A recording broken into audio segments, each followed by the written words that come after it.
In this ongoing series, I will be covering locations previously visited, but perhaps not that well looked into, as well as covering sites during new explorations. Last time I used video from 2017 in relation to the Kenton School, southwest of Portland, and for this one, I'll be using video from late 2016 to take a look at some of the Columbia River Gorge's greatest hidden abandoned beauties. And to start, unlike in some of the video you'll be seeing here from years past, I'll actually pronounce the family name correctly, at least in these voiceovers. We're going to start by taking a look at the Latourell House, nestled in the small community of Latourell.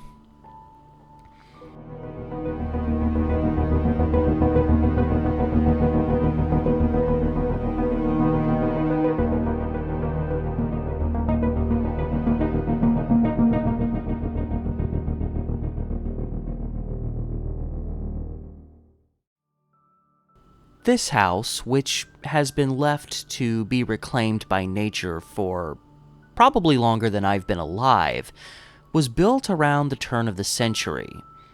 Inventory documentation states it was built circa 1900, but within that same documentation it states that the original owners, which I'll get to, owned the house from 1891 to 1907. So it appears this Queen Anne-style home was built somewhere between 1891 and 1900-ish. And those original owners, of whom the house was given its historic name, were Henry and Elizabeth, or Lizzie, Latourell. Henry Latourell was the son of Joseph Latourell, of whom the area, as well as a nearby waterfall, is named.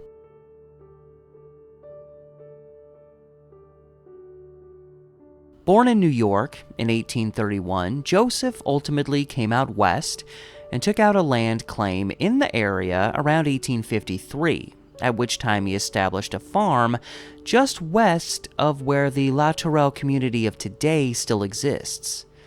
He would marry his wife Grace, who was part Native American, something actually very common for the time, around this same time, and established a community originally known as Latourell Falls. It went from a tiny one to a bustling community driven by the lumber industry. There were several homes there, as well as saloons and even a few brothels. But it wasn't to last, as Joseph passed away in 1911, and the lumber industry gradually faded there. But while the community was still young, Grace and Joseph gave birth to one of their 8 children, Henry, born in November of 1860.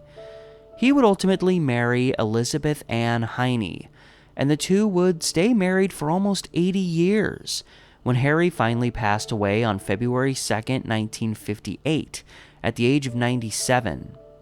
Lizzie would pass away a short while later, on September 9th of that same year, at the age of 100. And, on a brief side note, one of Henry's sisters, Clara, would go on to be elected the first woman mayor of the town of Troutdale, which happened in 1913. But in relation to Henry and Lizzie's almost 80-year marriage, one might wonder how it all started. High school romance? Meeting as friends of friends? Well, in this case, with no schools around yet, even though a school would later be built and the school building still existing now is a private residence, the Latourells wanted someone to come and teach their children. They hired then 21-year-old Lizzie Heine for the job, and the 18-year-old Henry quickly became her favorite pupil. Such a favorite that the two would later take a boat ride together up the Columbia River in 1879 and get married. And that's how it all started. And after being together more than a decade, the two would have this once probably very charming 2-story Queen Anne home built for them in the middle of town. While the home holds their name, they only lived there until 1907, wherein it is said they transferred ownership to Charles and Zula Latourell, Charles being Henry and Lizzie's son. Charles and Zula made this place their home until 1913, when they sold it off to someone named Ole Bodine. Today the home is most commonly known simply as the Latourell House, even though Henry and Lizzie would live in another home in town for a substantially longer period of time, in fact up until their deaths. This home is the strongest remaining physical reminder of the family that originally established this town, and it has been confused periodically in the past for being the home that the town's founder, Joseph Latourell, actually lived in. In the video from 2016, when I was still quite the amateur, I know I mixed up the details of whose home it actually was. It's unknown exactly when the house finally became vacant, but in the inventory documentation, which is from May 1988, it says even then that the house was in poor condition and that it had been vacant for several years up to that point.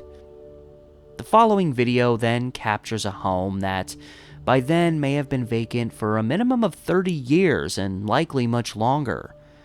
Much of this video is included in an old video I did many years back, but I tried my best to crop out some of the foul language. Sorry, we were new to this at that time and trying a little too hard to be edgy at times. That's something for something. Yeah, that was weird. Yeah, that was some kind of foundation for something. Hey-o! We're out on the road. We're on the Columbia River Highway. We're on the Columbia River Highway. Gorgeous as usual. Gorge? Oh! That was a gorge joke. We are approaching the town of Latourell. I'm not sure that's how you pronounce it, but I think it is. Which is essentially this tiny little community that a lot of people don't even realize is here because it's like down between the freeway and this highway. And we're going to go to the house that was actually owned by the Latourell family. This is the family home of the guy that discovered this town, which actually used to be like a bustling town. This house has been abandoned for at least 40 years. A documentation I found from the late 80s said this house has been abandoned for a long time, from 1988. So yeah, this is a place that a lot of people don't even really know about. Anyway, we're on the road down into the town of Latourell. And this I hope they have a shopping mall.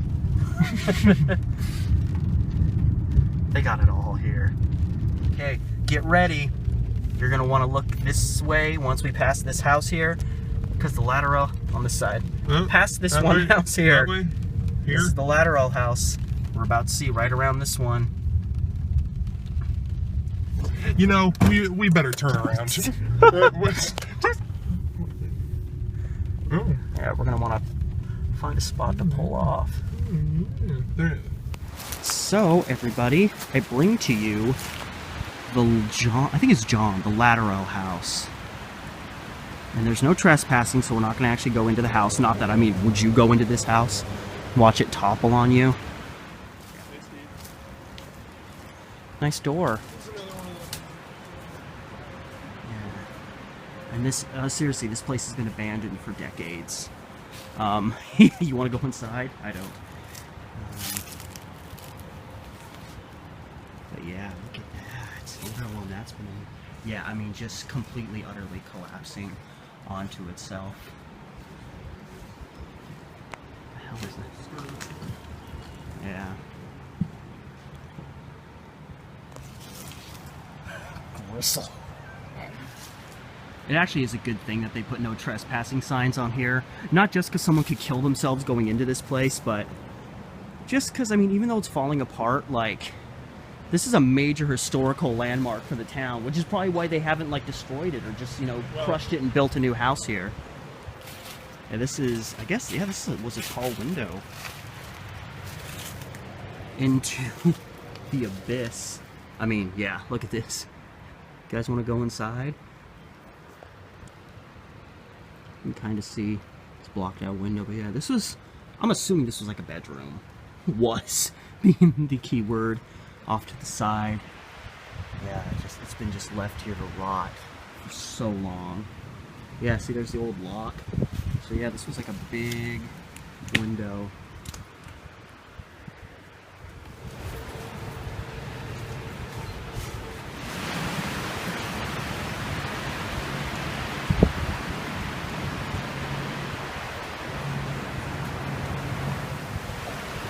There used to be something else here. You can see the outline of like a little roofing thing. There used to be some kind of... It's probably the archway over the door, and then the door's just standing there next to it. That's so cool.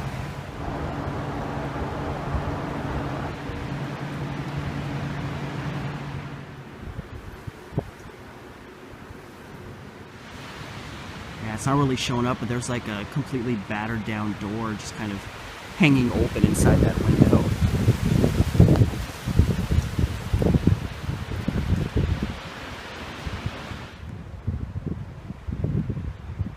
And again, I think it's awesome that they're just letting this sit here, because if it collapses, you know, it's not going to hurt anybody.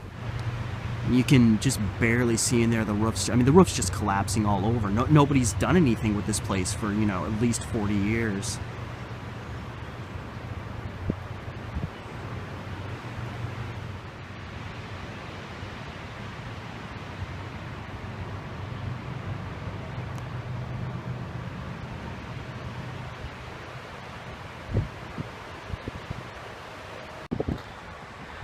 It's funny, if you find, if you like search up this place, you know, Latourell, the Latourell House, you know, there's some pictures of it, obviously, you know, but I don't think this place has been urban explored a whole lot. One, I mean, you can't really get in there without killing yourself, but just a lot of people don't really know that this community's down here, and because we're out in the gorge, I mean, if you're one of the people that likes to go, like, old abandoned house urban exploring, you're not really necessarily going to think of the Columbia Gorge, because there's just not a whole lot of houses out here. You may end up wasting a trip, but I don't know who's maintaining the property here, because there's a picture I saw of this place from a couple years ago, and it was all mowed. Like, this was just a lawn. You could see the whole house, and I mean, this is just, it's so much more overgrown.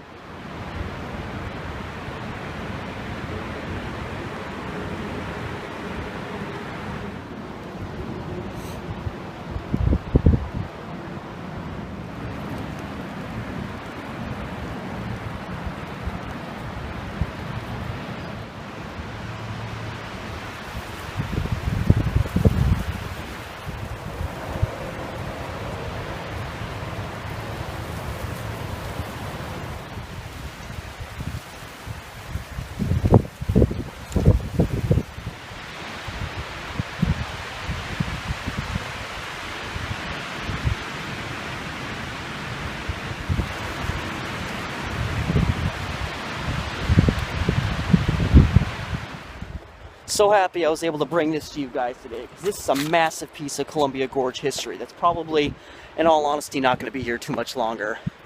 And yeah, Latourell, again, the town pretty much goes, it's like a wraparound, about 3 blocks that way and 3 blocks that way, so it's like a 9 square block neighborhood pretty much. This is Guy Talbot Park, pretty cool little park. And if you go up the trail there, it takes you under the highway to Latourell Falls, which is one of the bigger falls out in the gorge. It's not quite Multnomah, but I actually like it more because it's a little bit more obscure. But, so, there's one more look at the Latourell family home. And, before we leave town, though, I'm going to have us pass by one more landmark that I literally did not know was existing here until about 3 days ago. So yeah, there's one more thing. You get some cool shots around there? Oh yeah, I got all around this thing. So there's one more thing I want us to go to, which is literally right down this road. It's something I didn't realize was in this town until like 3 days ago. There's actually this town school is right over here. It's been converted into a home. Just gonna roll our window down. Yeah, there's Billy's camper up there. Oh yeah. He likes living the Good old Billy. Chill life. It says no trespassing, so someone must legitimately live there, which is kind of awesome. This is the old Latourell School. This is when this was like a fully functioning town. This was the school. It's been converted into a private residence now, which I mean is cool, I guess, because it's still here. But yeah, that is the one. And yeah, again, I think this was like some kind of carriage house, or you know, like the dance pavilion in town, or something like that. Let everybody get together and pretend you like each other because we're stuck in this valley right next to the river. While I haven't been back here since 2016, recent imagery of the house shows it being even more consumed by the nature surrounding it. That's perhaps to its benefit, as it may keep interested onlookers out. And even during our visit, we had no intentions of trying to go inside. I even noticed that a portion of the roof near the back of the house has since collapsed. Sadly, this is the reality for a place like this, wherein little by little, it will fade away. During a few different outings in the gorge, the Latourell House was one of a few places my friend and I visited that had abandoned aspects to it, if they weren't completely abandoned altogether. In the video I did way back in 2016 here involving the Latourell House, I showed us visiting another location of interest, which we'll get to. But aside from that, we paid a visit to Mitchell Point, further down the gorge where the tunnels through the hillside used to be. Tunnels that have recently been replaced and have been open to the public. And while there, as shown in one of my Abandoned Roads videos, I unknowingly stumbled onto the remains of where the old Columbia River Highway used to go through. And obviously, covered in a recent video, my friend and I visited the home famously known as the Landslide House, less than 2 years before it was burnt down by a wildfire. And even the location of the Oneonta Gorge Tunnel goes down a former, and now abandoned, stretch of the Columbia River Highway. The Columbia River Gorge is, and has always been, my most favorite place to go in the Portland area with all of its treasures. I had the luck as a child of living my earliest years in Fairview, just a hop, skip, and a jump away from the gorge, and my family went out there all the time.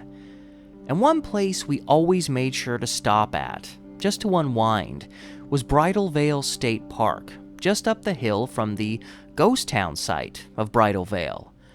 We went there so often that as a child I gave the park the nickname of the old same place. I guess because we were always there. I used the gorge heavily in my first feature film venture back in 2015. In fact, I filmed a scene right across the street from the Latourell House and a follow-up scene in Guy Talbot State Park, which was right across the street from that house. But for the finale, I used the viewpoints from Bridal Veil State Park, looking down on the freeway, the river, and then Washington across the way. But I never knew as a child that we were overlooking the lands once populated by the community of Bridal Veil, another gorge town driven by the lumber industry. It reportedly got its name because of a waterfall that, to viewers, looked like a veil that a bride might wear. The name alone has made the location a popular site for wedding ceremonies. But back in the 1880s, this area developed as a company mill town, taking advantage of all the trees up on Larch Mountain way above town, the same mountain that Latourell used for their mill. Originally opening as a paper mill on this site, the most prominent company to work there, the Bridal Veil Lumber Company, began operations in 1886, and it was a large operation in a town complete with several cabins for the workers to live in. Timber was brought down from the mountain high above using flumes that brought them to the mill quickly. The development of such a mill in this location benefited from the nearby creek and waterfall that they could use for power, as well as a railroad line brought through there in 1884.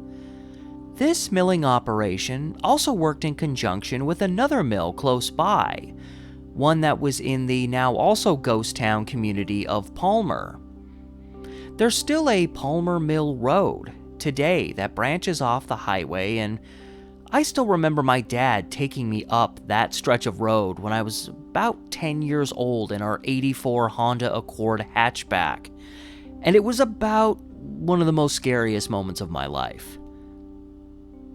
Bridal Veil Lumber lasted on this site for 50 years, until a fire on November 9, 1936, caused serious damage to the site. Plans were to fix up and continue on, but finally the decision was made to cease operations, primarily due to the fact that the timber up on Larch Mountain had become so depleted. The mill was sold in the spring of 1937 to the Bridal Veil Lumber and Box Company, who would spend the next 20-plus years producing boxes for the Kraft Food Company, up until they closed down in 1960. A Machinery Sales then bought up the land and planned on fixing it up for use again. During this time, the place was extensively photographed, showing how things looked in the area during the early 1960s. However, in the end, Machinery Sales would end up selling off the property in 1964. The new buyer, Herschel McGriff, was a former professional race car driver who also wanted to see the land redeveloped. He would maintain ownership of this land for the next 25 years, when it ultimately fell into the hands of the Trust for Public Land, whose objective was to clear out what was left on the mill property to prepare the land to be sold off again, preferably to the U.S. Forest Service. Through this, much of what was left was demolished, with the last homes on site taken down in the 90s. And finally, in 2011, the old Bridal Veil Community Church, dating back to 1940, would be demolished as well. After this, the only two places dating back to the days of a functioning mill were the still remaining post office, dating back into the 1800s and renowned for its small size and great service, and the nearby cemetery that reportedly hasn't had a fresh burial there since the 1930s. And my friend and I just happened to visit both sites in 2016, while unfortunately missing out on the few elements of abandoned structures remaining in the area, as at the time I had no idea anything else was still around. To compensate, I included a link with this video in its description that includes several pictures of what was still around as of 2014.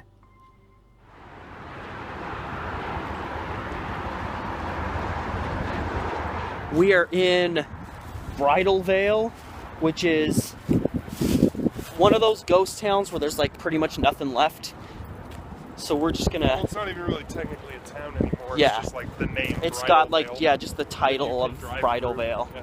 So we're walking around, see what kind of remnants we can find. And we're gonna start with the one thing that's actually still like solidly in existence, That we know is there.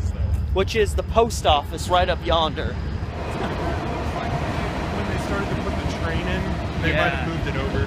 Yeah. This is button right up against there.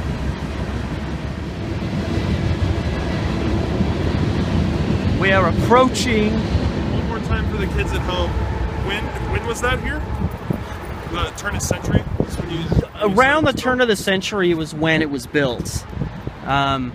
This is the Bridal Veil post office. Right. Well, I'm thinking, God, can you imagine? It's like 1900, and you get over here on your covered wagon and crap. There's like a gorgeous river right there, and you're just like, oh, I just rode 4 days to send my uncle a letter, and you go to this wood shack and drop off your legs. It's pretty crazy. Yeah. And it's still open, which is pretty cool. Yeah, it's still open. They still Still utilize going strong. it. Bridal Veil. Still.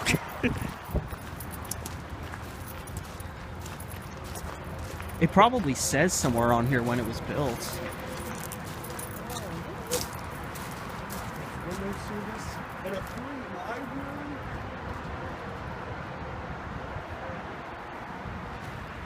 Yeah, they have one of these free libraries here. And a restroom. I don't look if they have any book of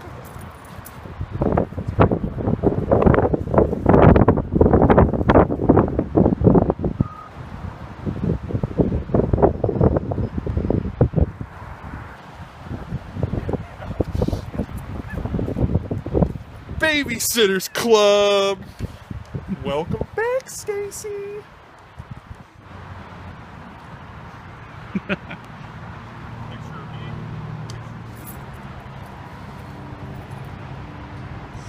So right through here is more or less where Bridal Veil, the town, was. The falls that the town's named after are just a little bit that way, and there's these old road stretches that don't really, you know, particularly, yeah, see right here, you can see where it's like, there was like a change in level. Yeah, we're gonna go up here, see if we can just see what we can find. Telephone pole, do you see it like past the other ones? Oh, the one way back there. Way down Word. Right there.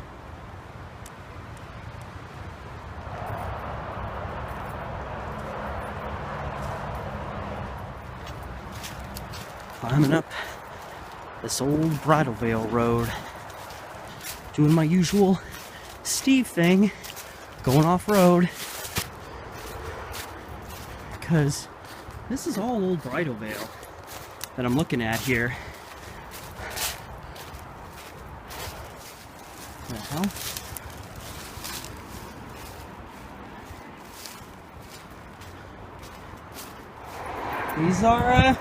These are some stairs to or from something. Wondering if there was a building here at one point. I mean, it would make sense if this was a road at one time.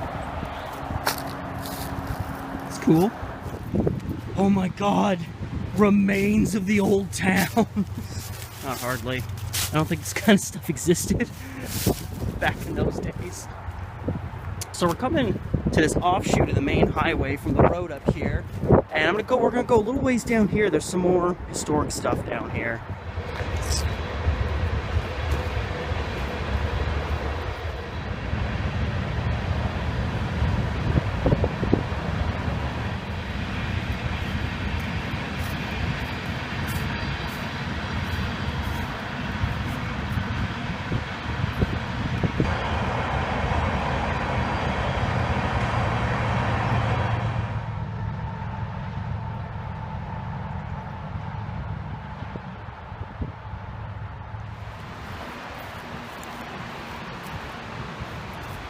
Sarah Heckart died in 1914, born 1861.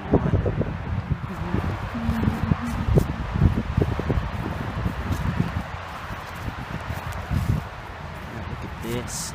It's just old metal made into a cross. Check this one out.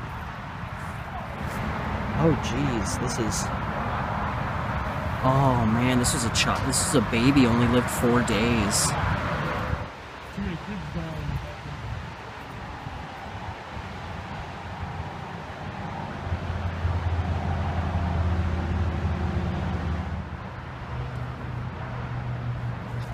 Wow.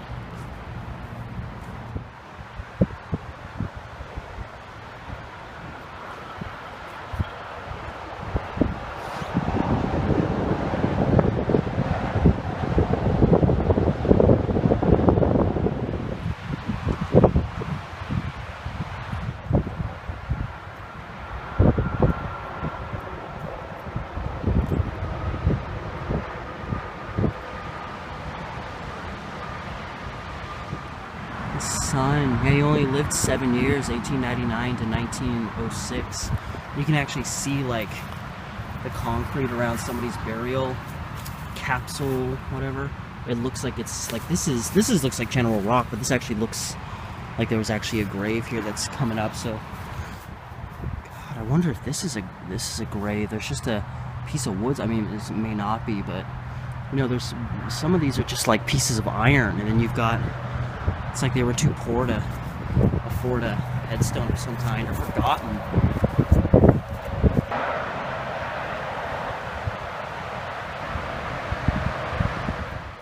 So that was our trek through historic Bridal Veil.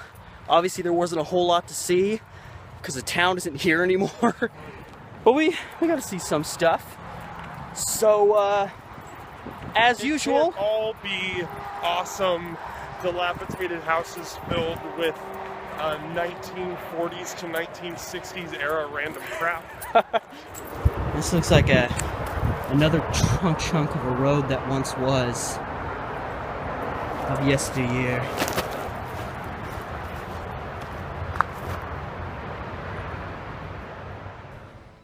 Certainly, Latourell and Bridal Veil are not the beginning and the end when it comes to charms and even abandoned structures around the Columbia River Gorge, but they both provide a certain element of beauty all their own, and both have a prominent history that tie back not only to the same industry, but industry that obtained their goods, so to speak, from the same mountain. There is no end to the beauty out here, but sometimes the beauty is not necessarily in the form of a tree, or rivers, or even waterfalls, but something a little more forgotten.